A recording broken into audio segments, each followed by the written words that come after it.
এই পূজা, সাথী কলেজে আসেনি? ও কেন কলেজে আসবে রে? ওর তো এখন বিশাল ব্যাপার, বয়লোক ছেলে ধরে প্রেম করে বেড়াচ্ছে। কি? কেন তোকে কিছু বলেনি? তো তো খুব কাছের বান্ধবী। তোরা মিথ্যে বলছিস, সাথী প্রেম করবে না আমি জানবো না? আমি জানি তুই আমার কথা বিশ্বাস করবি না। বিকালে মেঘনা পার্কে যাস, তাহলেই সব দেখতে পাবি। তুমি তোমার আব্বুকে বলে কিছু একটা ব্যবস্থা করো।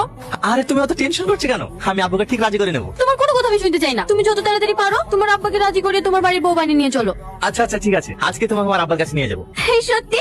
তোমার আব্বুর কাছে নিয়ে গিয়ে কি বলবা? আমি আব্বুকে বলবো এই আমার ছোটবেলার ভালোবাসা, একে আমার জীবনের থেকেও বেশি ভালোবাসি, আমি একে বিয়ে করতে চাই। তুমি বলো আমাদের কবে বিয়ে দিবা? কি কি ব্যাপার তুই এখানে?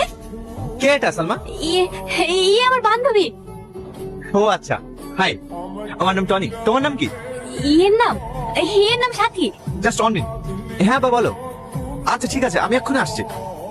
সালমা, আব্বা ফোন করেছিল, আমাকে যেতে হবে। তুমি কিন্তু বিকালবেলা রেডি থাকবা, আমাদের বাড়িতে গিয়ে আজকে আমাদের বিয়ের ডেটটা পাকা করবো। আসছে? হ্যাঁ আসছে সাথী।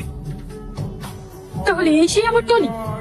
সেদিন তুই আমাকে টনির সম্বন্ধে মিথ্যা কথা বলেছিস। দেখ সালমা, তুই যেহেতু সব জেনে গেছিস, আমিও তোর কাছে কিছু লুকাবো না। আমি টনিকে ভালোবাসি আর ওকেই বিয়ে করবো।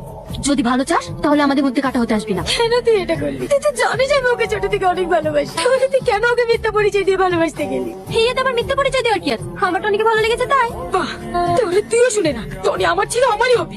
আমি ওকে সব সত্যি কথা বলে দেবো। তবে তুইও শুনে রাখ, টনিকে আমার কাছ থেকে কোনোদিনও আলাদা করতে পারবি না। চ্যালেঞ্জ। Challenge accepted.